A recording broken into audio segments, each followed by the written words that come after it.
오늘은 신앙의 정체기에 대해서 설교하겠습니다. 정체라는 것은 머물렀다는 뜻입니다. 앞으로도 못 가고 뒤로도 못 가고 딱 막힌 상태를 정체라고 합니다. 우리가 지방에 내려가시는 분들이 이제 설날 때 많이 있을 텐데 고속도로가 엄청난 차들로 인해서 막히면 정체됐다 이렇게 얘기합니다. 신앙의 정체기. 그러니까 신앙이 올라갈 때 우리가 이제 한국 교회에서는 사람이 많이 모이면 그 교회가 부흥됐다 이렇게 얘기하는데 엄밀하게 말하면 그건 성장이고요. 사람이 많이 모이는 것이 부흥의 본질은 아닙니다. 왜냐하면 신천지에도 사람이 많이 모이기 때문에 교회에 사람이 많이 모이는 걸 성장이라고 하는 것이고, 부흥이라고 할 때는 많이들 그렇게 쓰지만 그렇지 않습니다. 부흥이라고 할 때는 내 심령에 하나님이 아주 크게 아주 위대한 분으로 보이기 시작하는 증상을 부흥이라고 합니다. 그래서 부흥이라는 용어 리바이벌이 부흥인데요. 바이브라는 것이 생명이라는 뜻이거든요. 바이브라는 리바이벌이 바이브가 생명인데 이거는 원래 히브리어로 말하면 하야 이것입니다. 하와가 생명이거든요. 신앙이 올라갈 때도 있고 개인적인 신앙이 정체될 때도 있고 우리 모두가 그 사이클을 다 경험합니다. 신앙이 부흥되기만 하는 경우를 전 보지 못했고 언젠가부터 그 신앙이 정체되고, 제 경우도 마찬가지고 여러분도 아마 마찬가지입니다. 그리고 신앙이 퇴보되는 거는 침체라고 합니다. 그러니까 부흥이 있고 정체가 있고 퇴보가 있는데, 부흥된 심령이 어느 날 한순간에 침체되는 경우는 없고 상당한 기간 동안 정체기를 보냅니다. 오늘 우리가 이제 므낫세 지파를 보면 신앙의 정체의 모습이 나타나요. 근데 이 신앙의 정체기를 잘 확인을 해서 다시 신앙의 부흥기로 올라가는 경우가 있고, 신앙의 정체기를 확인하지 못하고 내버려 두면 그냥 침체기로 내려가는 경우가 있습니다. 지금 대한민국 한국교회, 우리가 매주 한국교회를 위해서 기도를 하는데 정말 기도를 많이 해야 됩니다. 왜냐하면 한국교회는 지금 2000년대 이후, 지금 2025년이니까 2000년대부터 지금까지 쭉 내리막길입니다. 언제까지 이 부흥기였냐면 성장인가 부흥인가 정확히 말할 수는 없지만 1960년대, 그러니까 6.25 전쟁 이후에 어마어마하게 그 신앙의 부흥이 있었습니다. 그래서 60년대에 막 천막 치고 예배당 개척, 교회 개척하고 그래도 천막에도 모이고 그랬어요. 지금 세계에서 가장 큰 교회가 여의도 순복음교회인데 교인이 70만인가 80만인가 그러거든요. 어떻게 모이는지 알 수 없지만 지금도 아마 주일 아침에 전국에서 버스가 막 오니까 70, 80만이라고 합니다. 지금 통계는 잘 모르겠는데 얼마 전에 그랬어요. 근데 그 개척을 하셨던 여의도 순복음교회를 개척했던 조용기 목사님, 그분이 천막에서 개척을 했어요. 60년대. 그리고 그분이 이 장모님, 그 장모님이 원래 또 목사님이에요. 그러니까 조용기 목사님이 교회를 개척할 때는 1960년, 50년대 후반 그럴 때 어마어마한 부흥이 있었습니다. 언제까지 부흥이 있었냐? 1960, 제가 61년생이니까 제가 초등학교 때 우리 목포제일교회는 이미 700명이었거든요. 그 교회가 큰 교회인지 모르고 있었는데 지금 생각해 보면 700명 교회는 되게 큰 교회고, 그런데 1000명 이상 된 교회가 우리나라에는 엄청 많습니다. 60년, 70년, 80년 이 30년 동안 참 놀랍게도 대한민국이 경제 발전이 된 시기 60년, 70년, 80년, 그게 딱 박정희 대통령 시절이고 경제개발 5개년 계획 해가지고 경부고속도로 뚫고 가지고 난리가 나던, 전 세계에서 이렇게 경제 성장이 급속도 이루어진 나라는 대한민국밖에 없습니다. 전쟁 폐허에서 OECD 국가로 간 나라는 우리나라밖에 없어요.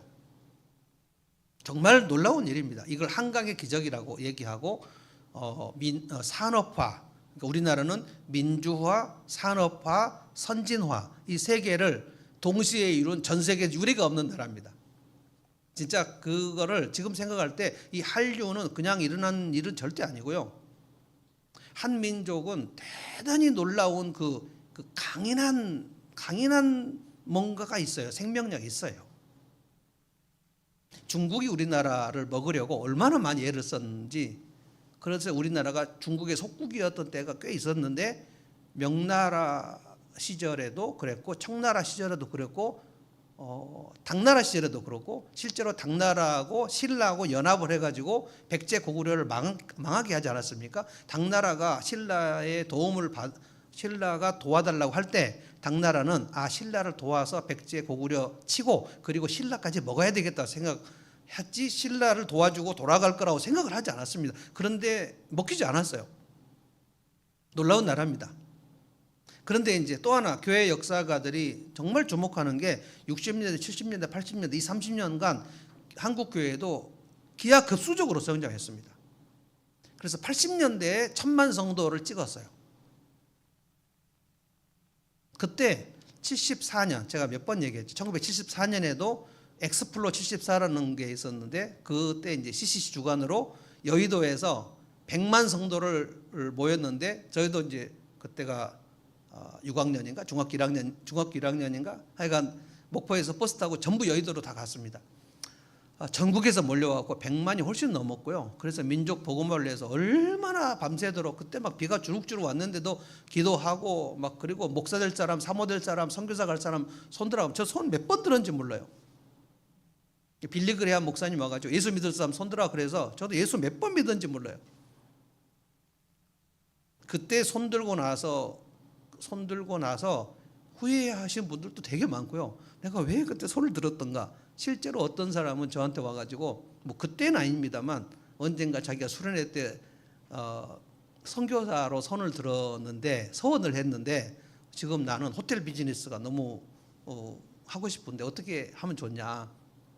제가 그때 선교사로 헌신한 거는, 그때 강사가 옵션을 그렇게 줬기 때문에 그런 거고, 네가 손든 거는 앞으로 내 인생을 주님께 헌신하겠다는 것을 손든 거다. 그러니까 호텔 비즈니스 하면서 헌신해도 된다. 굉장히 마음의 평안을 얻은 그런 경우도 있고요. 그래서 사모 되겠다고 헌신한 사람도 엄청 많았고, 그래서 선교사들이 80년대에 엄청 나갔습니다. 제가 합동신학교 1985년에 들어갔을 때, 그때 제가 제 선배들, 나는 9회로 들어갔는데요. 3회, 4회, 5회 선배들 중에 선교사를 나가가지고 지금 이제 은퇴하고 돌아와 오셔서 우리나라 선교단체의 장들은 합신 출신들이 엄청 많습니다. 1980년대까지 아주 막 어마어마한 속도로 한국교회는 성장했고 1000만 성도, 그래서 이제 조금만 더 하면 전 인구의 4분의 1, 그때 4천만 성도니까요. 3천, 4천 그랬는데 1000만이니까 조금만 더 하면 우리 민족을 완전히 복음화 시킬 수 있겠다. 그래서 민족 복음화, 학원 복음화, 직장 복음화, 이것이 이제 CCC가 해서 우리나라 전체를 예수 믿는 사람으로 만들어 이 땅에 푸르고 푸른 그리스도의 계절이 오게 하자. 꼭 될 것 같았어요. 그런데 1988년 올림픽 이후 1990년대부터 정체가 됐습니다. 그래서 교회가 더 이상 정체 부흥하고 성장하지 않는 것에 대해서 이 교회 역사가들이 굉장히 이상하게 생각을 했는데, 90년대 내내 정체 상태였다가 2000년에 딱 들어오면서 쫙 내려가고 있습니다. 지금은 침체기입니다. 이거를 다시 회복하기가 불가능할 정도로 지금 내려가고 있어요. 1000만 성도 지금 어림도 없습니다. 지금 한 600만, 그 600만 중에 신천지도 들어가 있습니다. 여호와의 증인 다 들어가 있어요. 그러니까 실제로 정통 교단에 속한 매일 주님을 예배하는 성도는 아마도 훨씬 더 작을 거고, 그렇게 예배를 드리는 교인들 중에서 거듭난 사람, 특별히 주님이 말씀하신 좁은 길로 가는 사람, 끝까지 상 받을 사람, 그 숫자는 정말 저는 소수일 것이라고 생각합니다. 근데 구약 역사도 여호수아를 우리가 쭉 읽었습니다만, 여호수아 때는 모세의 광야 40년과 비교할 수 없을 정도로 엄청난 부흥입니다. 여호수아의 말에 정말 순종하고요, 공동체가 단합되고요, 아이성 외에는 전쟁에서 진 예가 없어요. 쫙 올라갔습니다. 그런데 오늘 이 사건, 여호수아 16장, 17장 이 사건을 주목해 보는 게 그냥 이때 정체가 시작돼요. 신앙의 정체기가 시작돼요. 그리고 여호수아가 죽은 다음에 사사시대 완전히 400년간 내리막길 침체기가 들어갑니다. 400년간 침체. 그러니까 이 오늘 여호수아 17장을 우리가 주목해야 되는 이유는 개인의 신앙도 마찬가지고 한 공동체의 신앙도 마찬가지고 한 시대, 한국 교회의 역사, 개인의 역사, 그래서 정체기의 상태에는 뚜렷한 증상들이 있어요.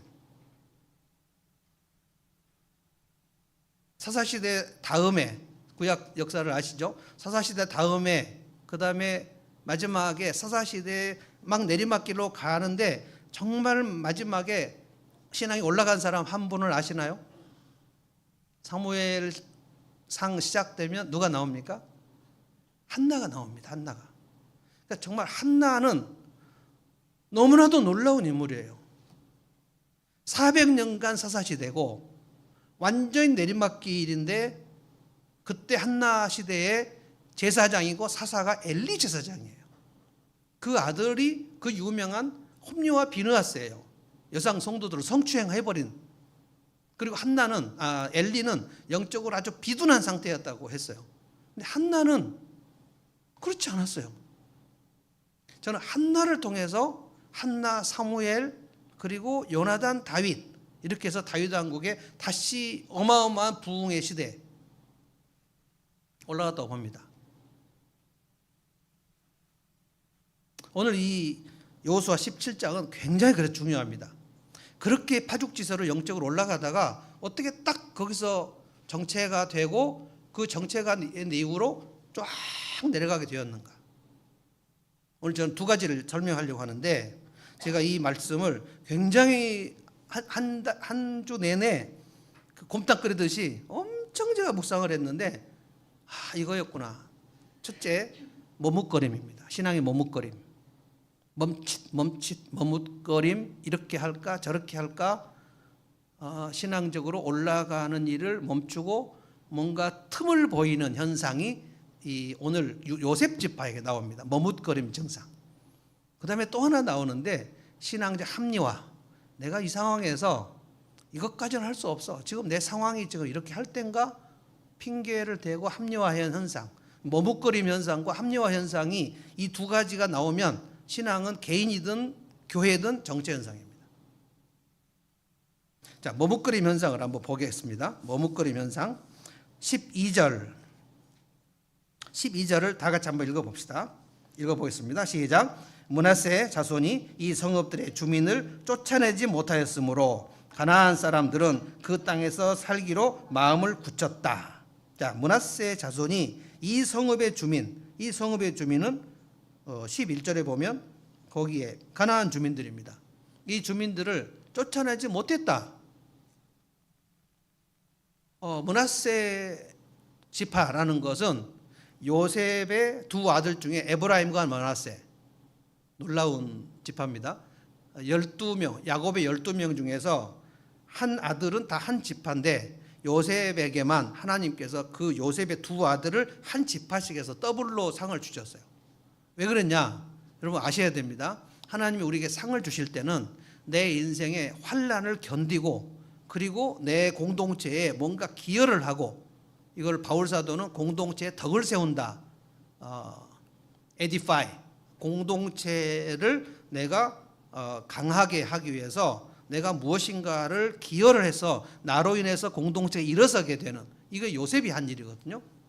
근데 요셉이 이렇게 순종하고 자기 환난을 견딘 것을 하나님이 굉장히 기쁘게 보셔가지고 요셉 지파에게 상을 줄 때, 가나안 땅을 줄 때 므낫세, 에브라임 두 아들을 한 지파씩 그래서 더블로 기업을 줘버립니다. 엄청난 거거든요. 그래서 이 므낫세 자손이라는 것은 요셉 지파 중에 에브라임 자손과 므낫세 자손, 이 더블로 주신 므낫세 자손이라는 뜻입니다. 이 자손들이, 므낫세 자손은 그래서 정복 전쟁을 할 때 가나안 원주민들을 다 쫓아내라는 말씀을 순종을 해야 되는데 여기서 쫓아내지 못했다. 신명기에 보면 이스라엘 민족들에게 하나님께서 명령하신 게 가나안 민족들에게는 긍휼을 베풀지 마라. 여러분 여리고 전쟁의 이름이 뭐라고 그랬죠? 헤렘. 헤렘은 진멸. 다 진멸하거나 가나안 땅에서 완전히 쫓아내서 가나안 땅의 그 원주민들의 습관이 너희들에게 오염되지 않도록, 그러니까 너희가 쫓아내지 못하면 너희가 오염돼서 너희가 가나안의 신들을 섬기게 되니 그러면 너희가 그 땅에서 쫓겨나게 된다. 그러니까 다 쫓아내야 된다. 이게 굉장히 중요한 명령이거든요.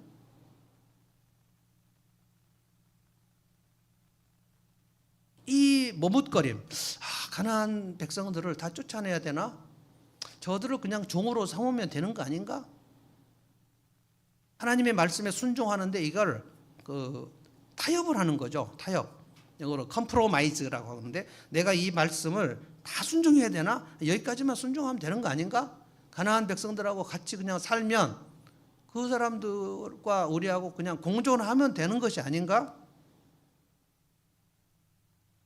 그런데 16장에 잘 보십시오. 16장 자기 성경으로 한번 가보십시오. 9절 10절 보시면 그 얘기가 또 나옵니다. 제가 읽어보겠습니다. 16장 9절 므낫세 자손의 유산 가운데는 에브라임 자손 몫으로 구별된 성읍들과 그 주변의 마을들도 있었다. 자 10절 같이 읽어봅시다. 시작. 그러나 그들이 게셀에 사는 가나안 사람들을 쫓아내지 않았으므로 가나안 사람들이 오늘까지 에브라임 지파와 함께 살며 종노릇을 하고 있다. 여기는 에브라임 지파입니다. 에브라임 지파, 므낫세 지파가 다 요셉 지파예요. 그러니까 이 요셉 지파 사람들이 놀랍게도 쭉 가나안의 원주민들을 쫓아내는데 이 사람들이 멈칫멈칫하면서 쫓아내지 않아요. 이게 신앙의 틈을 보이는 일입니다. 내가 하나님 앞에 순종을 해야 되는데 여기까지는 순종하지만 여기서부터는 좀 대충 해도 되지 않을까? 이들을 꼭 쫓아내야 되는가? 근데 왜 이렇게 머뭇머뭇하는 일이 발생했는가? 여러분 놀라운 얘기를 말씀드릴게요. 이 요셉 지파가 영향을 받은 것은 유다 지파 때문입니다. 유다 지파는 가나안 땅을 정복하는데 12지파 중에서 맨 선봉장으로 나가는 유다 지파. 근데 유다 지파에 누가 있었는지 기억하시나요? 유다 지파의 강력한 장수 여호수아 친구 갈렙이 있습니다. 갈렙. 그래서 유다 지파가 선봉장이 된 이유가 그때 갈렙이 있었어요. 여호수아하고 갈렙은 어마어마한 신앙에 부흥된 사람들입니다. 갈렙이 85세 때 뭐라고 그랬죠? 내가 45년 전에 모세가 내 나이 40세 때 가데스 바네아에 정탐을 보낼 때 그때 내가 하나님 앞에 신실하고 온전한 마음으로 그 땅을 우리가 들어갈 수 있다라고 얘기를 했는데 하나님께서 그때 나에게 칭찬하시기를 네가 가나안 땅에 들어가면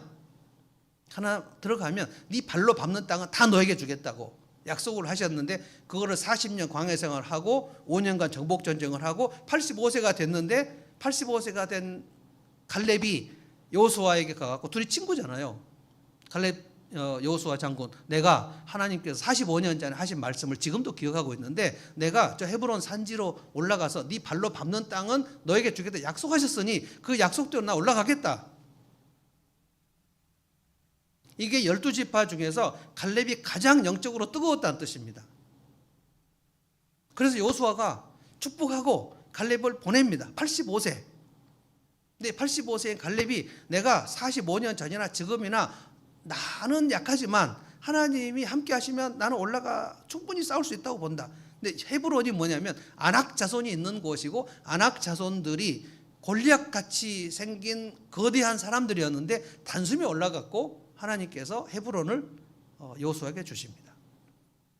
그리고 이제 또 보면 기럇세벨이라는 곳이 또 있는데 갈렙이 뭐라 그랬냐면 저 기럇세벨을 쳐서 올라가는 사람에게는 내 딸 악사를 선물로 주겠다. 그러니까 자기 사위로 만들겠다고 얘기한 거예요. 그런데 갈렙의 아우의 아들 온니엘이 그럼 제가 가겠습니다 해가지고 기럇세벨을 단숨에 정복을 해버립니다. 이게 다 유다 지파 얘기예요. 유다 지파에서 다윗 왕이 나왔다는 사실을 기억하셔야 됩니다. 다윗 왕의 자손에서 다윗의 자손 예수님이 나왔다는 사실을 기억해야 돼요. 그러니까 유다 지파는 12지파에서 가장 뜨거웠던 지파입니다. 그런데 15장 63절을 한번 보십시오. 그래서 여호수아를 1월 내내 한 달 동안 흐름을 잘 살펴야 된다는 거예요. 흐름을 살펴보면 가슴이 막 아프고 통탄한 그 본문이 나옵니다. 15장 63절 같이 읽어볼까요? 15장 63절입니다. 시작. 그러나 유다 자손이 예루살렘 성에 살던 여부수 사람을 쫓아내지 못하였으므로 여부수 사람과 유다 자손이 오늘날까지 예루살렘 성에 함께 살고 있다. 이게 유다 지파가 이 시간에 정체 현상을 보입니다. 이제까지 안 그랬어요. 14장 15장은 유다 지파가 아주 파죽지세로 헤브론을 정복하고 기럇세벨을 정복하고 그래서 12지파의 가장 아름다운 본이 되는 모습으로 가고 있었는데 유다 지파 사람들 중에서 갈렙이나 온니엘 같이 저렇게 계속해서 순종하고 가지 말고 그냥 우리도 여기서 그냥 좀 머물러서 가나안 족속들하고 같이 살면 좋지 않나? 라는 생각을 유다 지파 사람들 중에 한 사람이 있었단 말이에요. 이 예루살렘이 어디입니까? 나중에 다윗 왕국이 시온산이 예루살렘에 있는 시온산이고 예루살렘도 상당히 높은 지역입니다. 근데 여기에 가나안 족속 여부수 족속이 살고 있었는데 이 여부수 족속이 대단히 강성해가지고 유다 지파 사람들이 저기는 너무 힘센 족속들이 있는 거 아닌가? 그래서 그냥 여기서 머무르자 해서 그 여부수 족속들하고 유다 지파 사람들이 같이 공존했다 이렇게 돼 있어요. 이런 이 예루살렘을 400년 후에 사사시대가 끝난 다음에 누가 이 예루살렘을 정복했는지 아십니까? 예루살렘을 누가 정복했어요? 다윗이 정복했습니다. 나중에 사무엘상 보십시오. 이 여부수 족속이 다윗이 살아있는 동안 다윗이 여부수 족속을 처부수로 올라갈 때 여부수 족속이 얼마나 다윗을 비웃었는지 몰라요.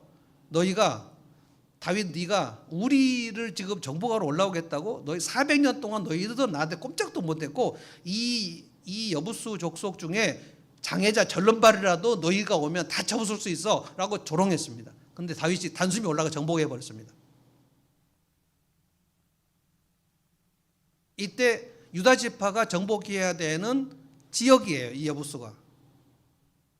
그러니까 여러분 보십시오. 신앙의 정체의 특징은 뭐냐면 이 므낫세 지파가 유다 지파가 정체 상태에 있는 것을 보고 그것을 따라한다는 거예요.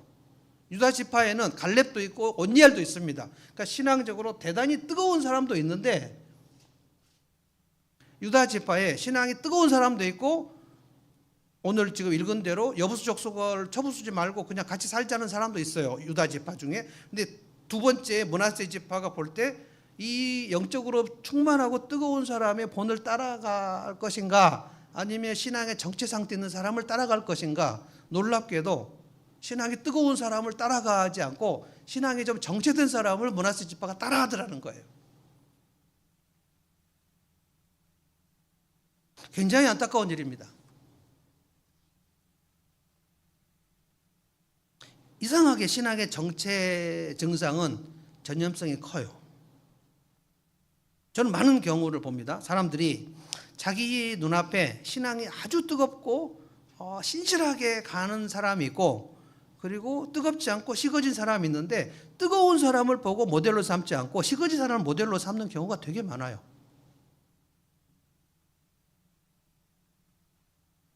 왜 그런지 모르겠어요. 공동체에 영적으로 맨 앞에 있는 사람을 본받고 따라가면 정말 자기도 따라갈 수 있는데 있잖아요, 앞에. 그런데 공동체에 가장 뒤처진 사람을 본받는 경우가 되게 많단 말이에요. 그래서 이 모든 책임은 유다 지파에게 있습니다. 유다 지파가 멈칫거리니까 그걸 따라서 요셉 지파, 므낫세 지파, 이 에브라임 지파, 므낫세 지파가 그 정체 현상을 따라하고 그리고 오늘 읽지 않았습니다만 18장을 여러분 읽어보시면 나머지 9지파가 이제 가나안 땅 정복 중에 엄두를 못 내고 막 안달을 하고 있습니다. 그래서 여호수아가 9지파를 불러가지고 너희가 언제까지 이 정복 전쟁을 하기를 지체하겠느냐. 그러니까 무슨 뜻입니까? 유다 지파가 살짝 뒤로 물러서니까 유다 지파를 보고 므낫세 지파가 살짝 뒤로 물러서고, 그리고 나머지 9지파 모두 물러서 가지고, 그리고 여호수아가 죽은 다음에 어떻게 됐습니까? 완전히 무너져 버렸습니다. 유다 지파가 자기들이 조금 정체된 것이 12지파 모두에게 얼마나 피해를 끼친다는 사실을 만약에 깨달았다면, 므낫세 지파, 에브라임 지파가 우리가 여기서 가나안을 무찌르지 못하면 나머지 지파가 우리의 부정적인 모습을 보고 따라할 수 있다는 것을 조금이라도 생각했다면, 저는 한국교회가 지금 침체기에 들어간 가장 큰 원인은 성도들이 아니라고 생각합니다. 항상 이스라엘이 타락할 때는 제사장들이 타락하고요, 교회가 타락할 때는 목사들이 타락합니다. 정신을 차리지 못하는 목사님들 엄청 많습니다. 그러니까 내가 영적으로 조금만 틈을 보이면 내 뒤에 따라오는 초신자들은 엄청나게 무너진다는 사실을 몰라요. 이번 12.3 내란 사태 때 대한민국 장군들 보셨습니까? 대한민국 장군들 별 3개, 4개짜리들 계엄 선포했을 때 한 사람도 아니오라고 말하지 못했어요. 우리 영화 서울의 봄 때 1980년대 장병주 소장이 있었습니다. 장병주 소장. 정우성. 그때는 장병주 소장이 있었는데 이번에는 한 사람의 장성도 아니오라고 손들지 못했습니다. 대한민국 국무위원들 전체 아니오라고 얘기한 사람이 없었고요. 국정원 제1차장 한 사람 있었고, 그리고 법무부 감찰관 중에 한 사람 있었고, 12.3 내란 사태 때 대한민국 공직자 중에 아니오라고 말하는 딱 2명밖에 없었습니다. 그런데 사령관들, 군인들 중에는 한 명도 없었습니다.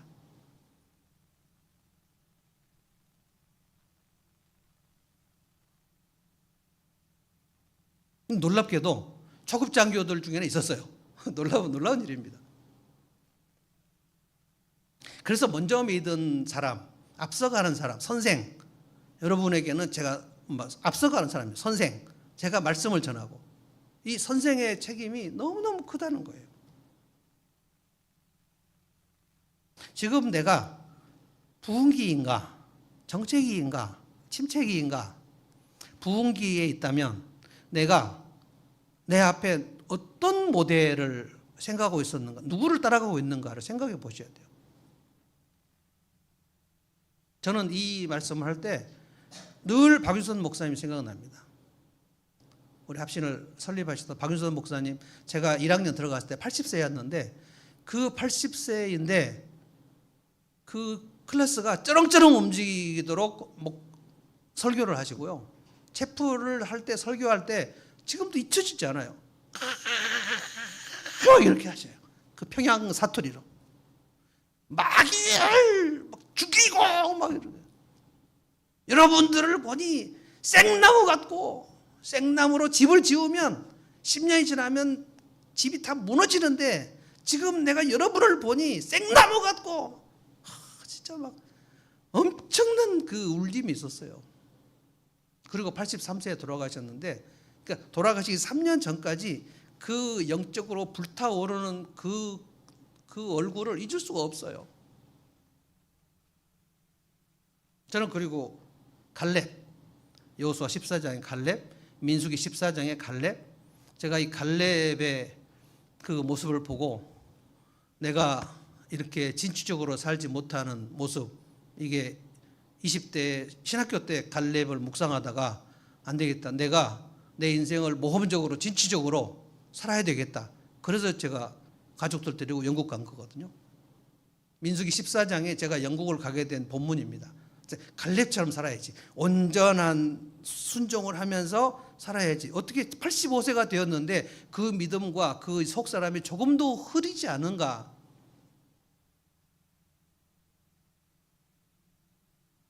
내가 혹시 정체기에 있다면 내가 머뭇거리는 내 앞에 모델을 누구를 보고 있었을까 생각하셔야 돼요. 므낫세 지파는 유다 지파를 보고 유다 지파가 머뭇거리고 가나안 족속을 물리치지 못하는 걸 보고 므낫세가 영향을 받은 겁니다. 므낫세가 영향을 받으니까 에브라임도 영향을 받고 에브라임이 영향을 받고 므낫세가 영향을 받고 나머지 9지파가 영향을 받습니다. 나중에 사사시대를 보십시오. 가나안 족속들이 돌아가면서 이스라엘을 조리돌림을 합니다. 이스라엘이 산으로 숨고 굴로 숨고 정신을 차리지 못하고 400년 동안 침체기 속에서 그러다가 한나가 나온 겁니다. 한나가 나오고 그 아들 사무엘이 나오고 그리고 사울의 아들이 요나단이 나오고 그리고 다윗이 나오고 한나가 만약에 사무엘이 어른이 되어서 민족의 지도자가 된 것을 늙은 한나가 봤을 때 얼마나 그 가슴이 울먹을했을까요? 내 아들이구나. 내가 기도에서 낳은 하나님이 내 기도에 들으셨다. 사무엘. 그 늙은 한나 어미의 심정은 아마 어마어마했을 것 같아요. 뜨거운 사람들 몇 명 없습니다. 요나단하고 다윗하고 나이 차이가 거의 15살 정도 차이가 난 걸로 보입니다. 요나단은 어른이었고요. 그리고 다윗은 그 10대 소년이었기 때문에 나이 차이가 엄청납니다. 요나단이 다윗의 출현을 보고 골리앗을 무찌르는 다윗을 보고 그 마음에 불타올랐다 그랬어요. 저는 그래서 갈렙, 다윗 이 사람들을 저는 모델로 삼고 뭐 항상 그렇지는 않고 뭐 식어질 때도 있고 그러지만 다시 내가 여기서 이렇게 정체기를 방치해 버리면 나도 침체가 될 뿐만 아니라 내가 만약에 정체가 된 상태에 있으면 우리 교회는 바로 침체기로 들어가 버립니다. 엄마 아빠가 계속해서 싸우고 있으면 아이들은 굉장히 우울합니다. 저는 지금 10대, 20대 상담을 많이 하고 있는데 계속 젊은이들이 지금 계속 오고 있어요. 근데 다 우울증입니다. 한 명만 빼고 다 우울증이에요. 근데 어떤 20대, 20살짜리가 저는 초등학교 4학년, 5학년 때부터 우울증 판정이 났다고. 엄마 아빠가 불화가 심하면 아이들은 바로 우울증 걸려버립니다. 근데 아이들이 엄마 아빠가 싸우니까 내가 우울하다고 이렇게 말을 할 줄 몰라요. 그냥 이 가슴이 멍들어 버려요. 그냥 자존감이 급속도로 낮아져 버립니다. 그래서 자존감이 낮은 사람들은 다 부모를 생각해 봐야 돼요. 부모가 화목했을 때 자존감이 낮아지는 경우가 없습니다. 그냥 아이가 자존감이 낮아지는 경우가 아니에요. 엄마 아빠가 불화가 있어요. 그리고 엄마가 바쁘든지 아프든지 나에게 관심이 없어요. 그러면 내가 소중한 존재라는 것을 그 몸으로 인지할 그 경험이 없어요. 내가 소중하다는 확신은 계속해서 부모로부터 와야 됩니다. 너는 대단히 소중하다. 말로만 그러는 게 아니고 눈빛으로, 표정으로, 그리고 꽉 껴안아주고 네가 얼마나 소중한 존재인지 하나님도 너를 그렇게 소중하게 여기셔. 이런 얘기를 해주고 그런 눈빛을 보여주고 표정을 보여주고 그리고 이 아이가 생일을 맞았을 때 맥도날드라도 사주면서 생일 축하해주고 이 아이가 누구한테 맞았을 때 그 아이에게 가서 그거를 방패를 해주고 엄마가 여기 있다. 아빠가 여기 있다. 그래서 내가 내던져진 존재가 아니구나. 이거를 아이들은 누릴 권리가 있어요. 근데 엄마 아빠가 싸우면 이 아이를 돌볼 겨를이 없잖아요. 그럼 그냥 떨어져 버리는 거예요.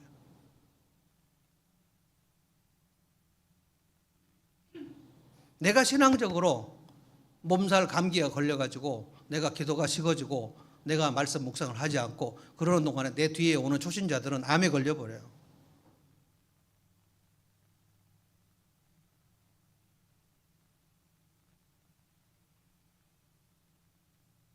이제 믿으신 분, 우리 교회는 이제 믿으신 분이 별로 없기 때문에 이제 믿으시는 분들은 그 공동체의 맨 앞에 있는 사람을 본받고 저분처럼 살아야겠다. 맨 뒤에 있는 사람도 있는데 그 사람을 본받아서는 절대 안 돼요. 혹시라도 이 교회에 없으면 성경을 보시고 갈렙을 보시고 한나를 보시고 다윗을 보시고 요나단을 보시고 드보라를 보시고 있습니다. 그분들하고 대화하시고. 저는 영국에 공부하러 갔을 때 마틴 로이드 존스 목사님, 어마어마한 강해 설교가인데, 내가 갔을 때는 그 학교에 갔을 때, 그분이 설립한 학교에 갔을 때 그분은 이미 돌아가셨어요. 그런데 그분의 제자들이 저희들을 가르치셨는데, 마틴 로이드 존스에 대한 그 강의를 우리에게 할 때 그분들이 로이드 존스 목사님한테 배웠던 그 가슴 떨림, 제가 지금 박윤선 목사님에게 직접 배운 얘기를 여러분에게 할 때 제 마음이 막 떨리는 것처럼, 그래서 내가 마틴 로이드 존스 목사님을 한번 배울 수 있었다면. 그리고 실제로 웨일즈의 친구들하고, 영국 친구하고 한국 친구들하고 웨일즈에 가서 로이드 존스 목사님의 무덤에 가가지고 4명이 가가지고 우리가 그 엘리야의 갑절의 영감을 우리가 구하자. 그래가지고 로이드 존스 목사님의 묘비에 손을 얹고 로이드 존스 목사님의 갑절의 영감을 달라고 막 기도했는데 아무 일도 일어나지 않았어요.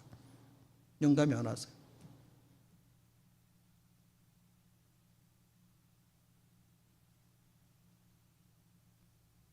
내 예배에는 지금 혹시 머뭇거리는가? 좀 멈칫멈칫하는가? 난 뜨거운가? 내 예배는 되게 신선한가? 그래서 제가 새해에 새 마음으로 주님을 섬기자. 나의 예배는 지금 약간 형식적인가? 드라이한가? 아니면 뜨거운가? 새로운가? 이거를 점검해 봐야 돼요. 틈이 벌어지면 정책입니다. 머뭇. 다행히 지금 우리 성도들 중에는 주일 예배를 막 못 드리고 막 빠지고 이런 분이 많이 없지만, 한국교회에 주일 예배를 빠져버리시는 분들이 엄청 많습니다. 이미 멈칫하다가 침체기로 들어가 버리는 겁니다. 예배의 길이 막혀버리면 다 막혀버립니다. 내 예배가 뜨겁지 않으면 이미 나는 정책에 들어가 버린 거예요. 그러면 내 뒤에 오는 사람들, 그리고 혹시라도 내 자녀들 못난 겁니다. 내 VIP, 내가 VIP를 데리고 왔는데 내 예배가 식어져 있어요. 그럼 내 VIP는 내 얼굴만 봅니다.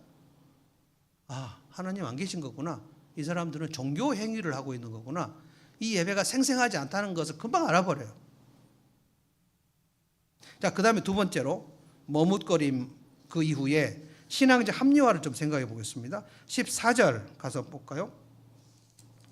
14절에 보면 신앙의 합리화가, 요셉 지파가 와가지고 여호수아에게 따집니다.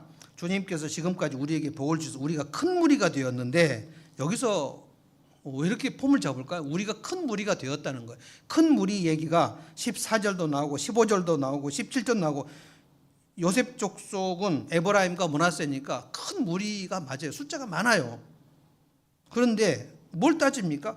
여호수아 어른, 왜 우리에게 한 번만 제비를 뽑아서 한 번만 유산으로 가지게 하십니까? 이미 지금 두 아들을 두 지파로 만들어 줬는데 제비 뽑기를 한 번만 해가지고, 그러니까 이 사람들이 말하는 거는 두 지파니까 한 번만 제비 뽑지 말고 두 지파를 두 번 제비 뽑아갖고 다른 지파의 4배를 우리에게 땅을 달라는 거예요.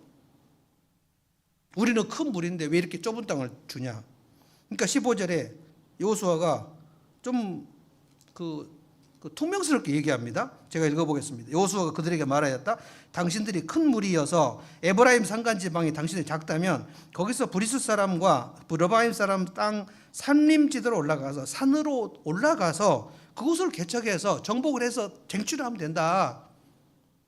그랬더니 16절에 이 신앙의 합리화가 나옵니다. 요셉 자손이 말하였다. 16절을 잘 보십시오. 그 산간 지방은 우리에게 넉넉하지 못하고 그 골짜기 땅 벳산과 변두리 마을과 이스라엘 골짜기 있는 가나안 사람들에게는 다 철병거가 있다. 철병거. 가나안 사람들의 골짜기에 철병거가 있으니까 우리는 거기는 못 간다는 거예요. 여러분, 이게 어디서 많이 들은 얘기 아닙니까? 가데스 바네아에서 12지파 12정탐꾼이 갔을 때 그곳에는 네피림 족속이 있어서 우리는 거기 못 들어간다. 가나안 철병거 얘기를 하는 거예요. 이게 저는 철병거 컴플렉스라고 봅니다. 우리가 이렇게 하는데 우리에게는 그 철 무기가 없다. 여러분, 이스라엘의 무기의 재료가 뭡니까? 이스라엘 무기의 재료 나무입니다. 나무. 왜냐하면 막대기밖에 없어요. 원래 이스라엘은 목축업을 하는 족속들이기 때문에 지팡이 막대기밖에 없어요. 그 막대기밖에 없는 여호수아의 군대가 여리고를 무너뜨린 겁니다. 그러니까 이스라엘 무기로 무너뜨린 게 아니에요. 이 가나안 족속들은 원래 철기 문명입니다. 히타이트 문명이에요. 세계에서 사회를 기억해 보세요. 히타이트 문명이 철기 문명입니다. 여기가 철기 문명이에요. 해쪽 속이 히타이트입니다. 그러니까 가나안 족속들은 원래 철제 무기를 가지고 있었고 이스라엘은 원래 막대기밖에 없어요. 근데 왜 여리고 전쟁은 자기들 막대기로 이긴 게 아니지 않습니까? 요단강도 막대기로 갈라진 게 아니지 않습니까? 그리고 이제까지 여호수아가 전쟁을 할 때, 정복 전쟁을 할 때, 여러분 지난주 기억나세요? 하늘에서 우박이 내려가지고 이스라엘에게 죽은 사람들보다 우박에 죽은 사람이 더 많았다. 그러니까 믿음으로 가면 하나님이 나머지는 하시는 이 원리를 이 사람들이 잊어버린 거예요.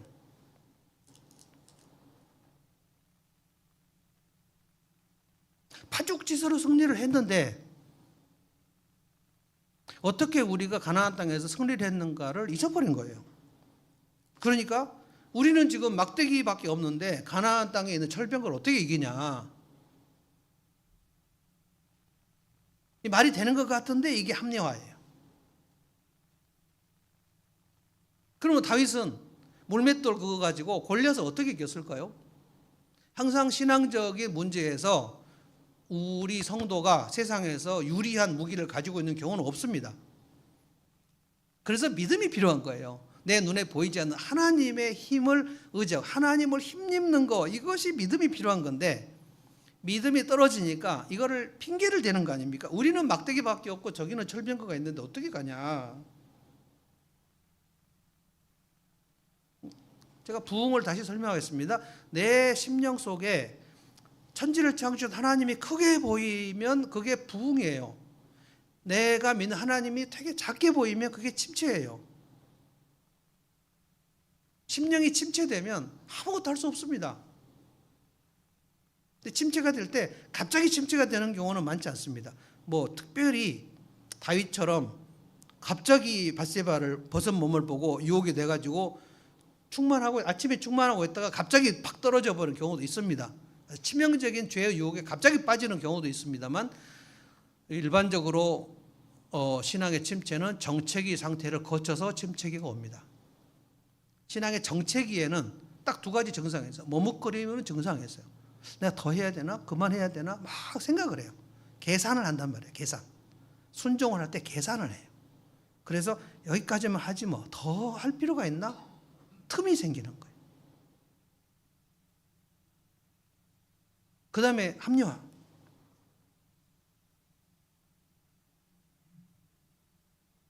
그래서 여호수아가 또 다시 그들을 독려합니다. 17절 제가 읽어보겠습니다. 여호수아가 다시 요셉 지파인 에브라임 지파와 서쪽 므낫세 지파에게 말하였다. 두 지파를 다 지금 불러가지고 얘기해. 당신들은 큰 무리다. 큰 세력도 가졌다. 한 목만 가질 일이 아니다. 한 목 가지지 말고 두 목 가져라. 그런데 산간지방 올라가라. 18절에 산간지방도 당신들의 몫이 될 것이다. 산간지방이라도 그것을 개간해서 이 끝에서 저 끝까지 차지하라. 가나안 사람들이 철병거를 가져서 강하다 하더라도 당신들은 얼마든지 쫓아낼 수 있다. 이거 여호수아가 45년 전에 가데스 바네아 정탐하고 난 다음에 한 얘기를 이 요셉 지파에게 또 하는 겁니다.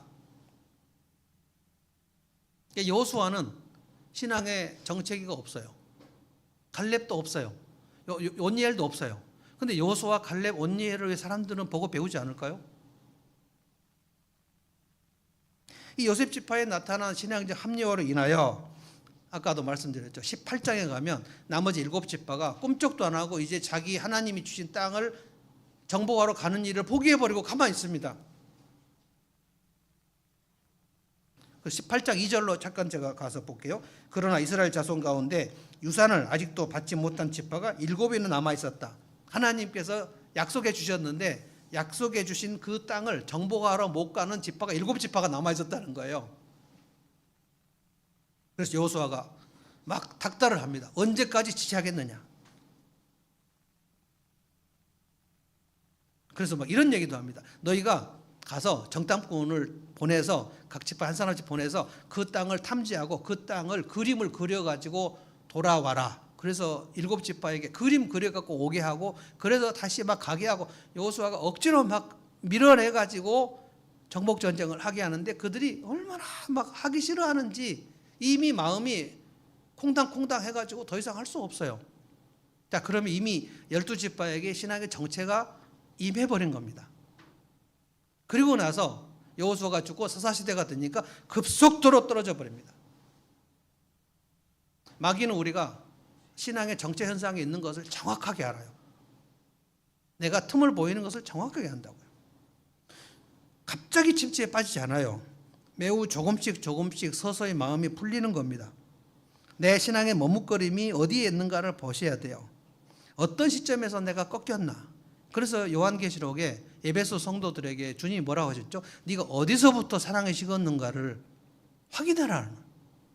그렇지 않으면 촛대를 너에게서 옮기겠다. 우리는 정체기, 부흥기, 침체기가 막 계속 돌아가는데, 그래서 믿음이 좀 이렇게 뜨거운 성도들에게 항상 제가 하는 말이 뭐냐면은 지금 뜨거운 거를 다 메모하고 기록해 놓으라는 거예요. 왜 그러냐면 그 뜨거움이 계속 진행되는 게 아니에요. 어떻게 하다가 갑자기 정체기로 들어가 버려요. 그리고 침체기로 들어가 버려요. 그러면 내가 언제 뜨거웠었는가 기억도 나지 않습니다.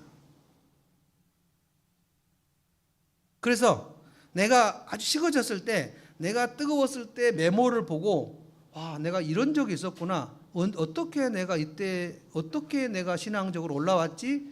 그거를 보고 그때 다시 올라올 수 있어요. 근데 메모를 안 해놓고 기록을 안 해놓으면 내가 언제 어떻게 해서 올라갔었는지 기억을 할 수 없습니다. 마귀가 다 기억을 못하게 합니다. 기도도 언제부터 식어졌는지 알 수 없게 만들어버려요. 내가 언제 예배가 매너리즘에 빠졌는지 알 수 없게 만들어버려요. 그때 아무 생각이 안 납니다. 근데 침체기에 들어가면 올라오기가 정말 어렵습니다. 그래서 우리가 이 사사시대의 400년 이후에 어떻게 올라갔는지를 진짜 기억하셔야 되는데, 그래서 한나를 기억하셔야 돼요. 한나는 놀라운 여인입니다. 한나는 누구한테 이 신앙의 부흥을 배웠을까? 그 시대에 자기 주변에 배울 사람 아무도 없었어요. 저는 혼자 제가 한나를 생각하며 추정했습니다. 400년 전에 여호수아 갈렙과 온니엘을 혼자 생각했을 것이다. 이미 죽어버린 내 조상. 왜냐하면은 여러분 히스기야하고 요시야를 생각해 보십시오. 계속 침체기인데 히스기야가 딱 왕이 됐을 때 뭔 생각했습니까? 나는 우리 아버지의 뒤를 따르지 않고 내 조상 다윗의 길을 따라가야 되겠다. 다윗을 모델로 했다는 거예요. 요시야도 왕이 되었을 때, 8살 왕이 됐을 때 내 조상 다윗의 길을 가야 되겠다. 여러분 다윗을 아십니까? 다윗이 어떤 사람이었는지 아십니까? 어떻게 골리앗을 무너뜨렸는지 아십니까? 어떻게 여부수 족속 쳐부쉈는지 아십니까? 갈렙을 아십니까? 한나를 아십니까? 사무엘을 아십니까? 그 사람들이 여러분의 신앙의 모델입니까? 내가 이들처럼 신앙의 부흥으로 내가 살아야겠다. 왜냐하면 지금 한국교회는 25년간 침체기입니다. 제가 지금 이제 60대 중반인데 제가 60대 후반과 70대의 목사님 선배님들 중에서 내가 저분 따라가고 싶다. 없어요. 별로 없어요. 미안하지만.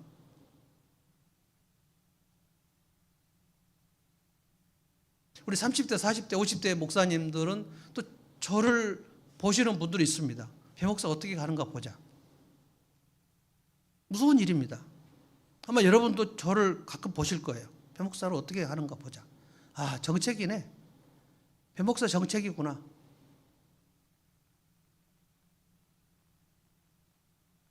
내 뒤에 오는 분들의 눈이 무섭다는 것을 아셔야 됩니다. 다 봅니다. 여러분 서로 관찰 안 하십니까? 다 하십니다. 서로 말 안 해서 그렇지. 아, 저분은 정책이구나. 저분은 침책이구나. 저분은 부흥기구나.